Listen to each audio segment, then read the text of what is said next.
I don't differentiate.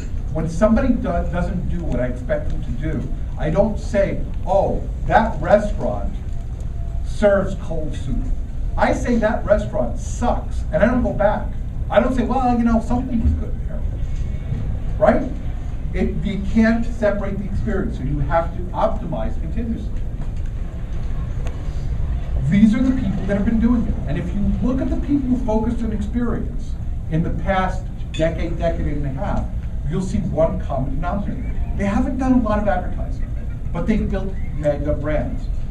The Intuits of this world, the Googles of this world, the Amazons of this world haven't done a ton of advertising. What they've invested in is the experience, right?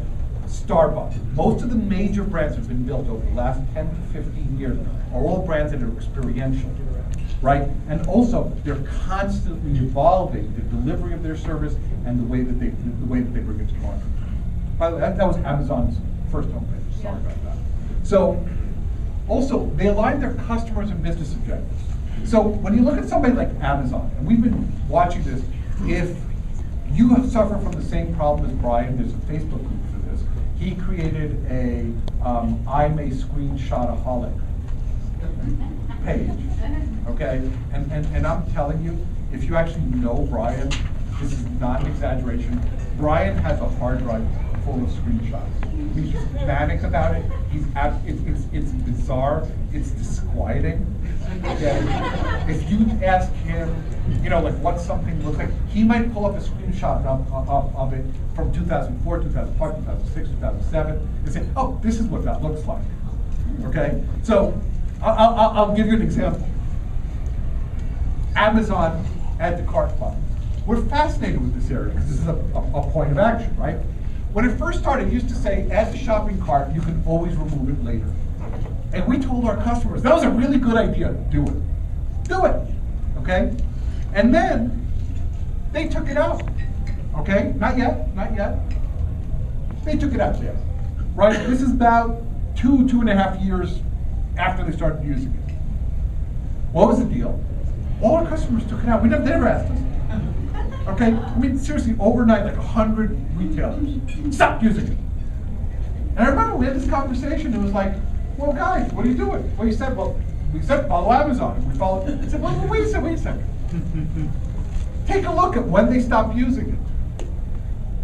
When they started doing buying and selling used items, right? When Amazon decided that it was just as profitable, maybe even a little bit more, to sell stuff that they don't own, okay? They had to give up some real estate, because look what was happening before that, right? It was growing. How big was this area going to be? Was it going to be all the way down the page? And so they made some compromises. This is why we loathe best practices. And whenever I hear best practices, I just want to throw up, okay? If you're average, and you're like everybody else, and you do what everybody else does, well then knock yourself out, best practices. If you do what's really good for you, it'll work. So Amazon went ahead and did that. And they've tested over and over again as their business objectives have changed, right? They've given more and more attention to this used and other sellers, right? And then they gave attention to things like wish lists and stuff like that. So this area is an area that they continuously test. They've never stopped testing. I mean, seriously, this is a test that they're conducting right now. I mean, literally right now. This is still up on their site. We looked at it the other day. So they're not going to stop testing this. And this is a pretty mature area for them, right? Their business goals have changed. My bet is that your business goals change too over time.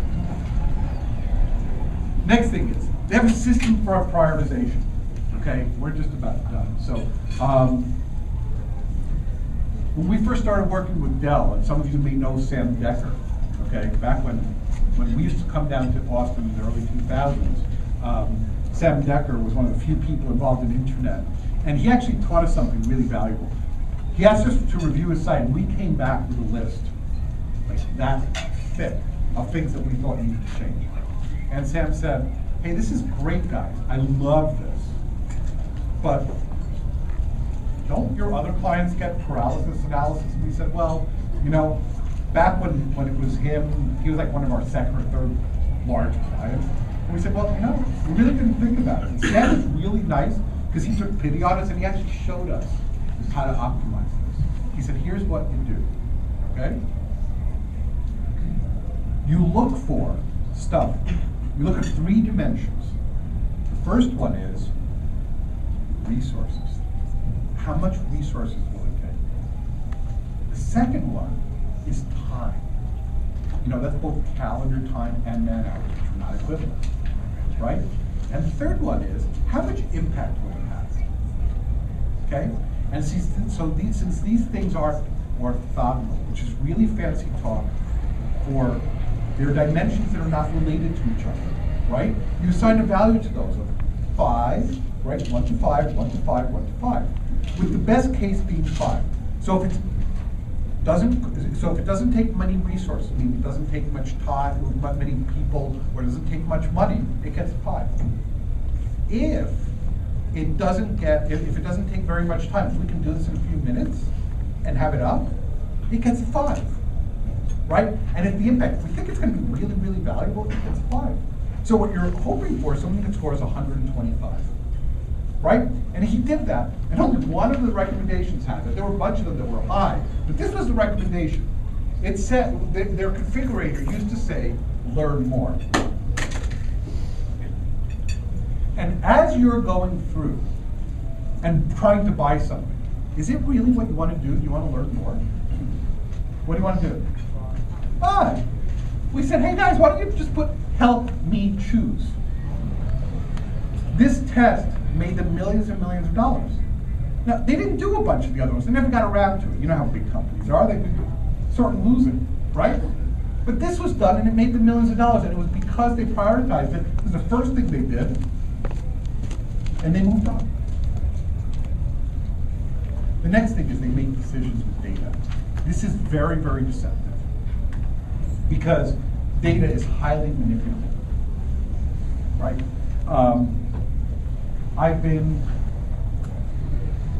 I've consulted to well over 500 companies, and almost all of them like to talk about being data-driven. I don't know if they're looking at the right data, okay? But everybody likes to say they're data-driven. In fact, it reminds me of this cartoon.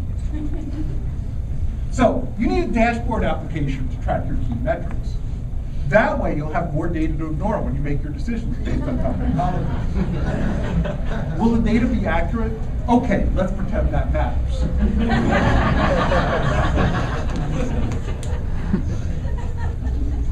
Having a HIPAA, what Avinash calls, the highest paid person's opinion, okay, is not a substitute for good data, but it's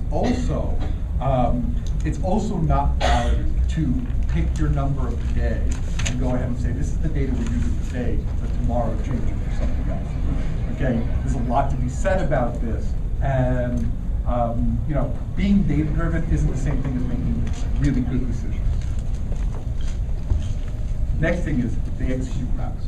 This is one of my favorite ones. When Michael Jackson died, within 4 hours, Amazon had this page up. Okay? It was already indexed by Google, which is really cool. Okay? And they did so much business off of this page because they were ready and nobody else did. Right? It took 2 days for most people to have something up. Can you react that quickly? Is your corporate metabolism that fast?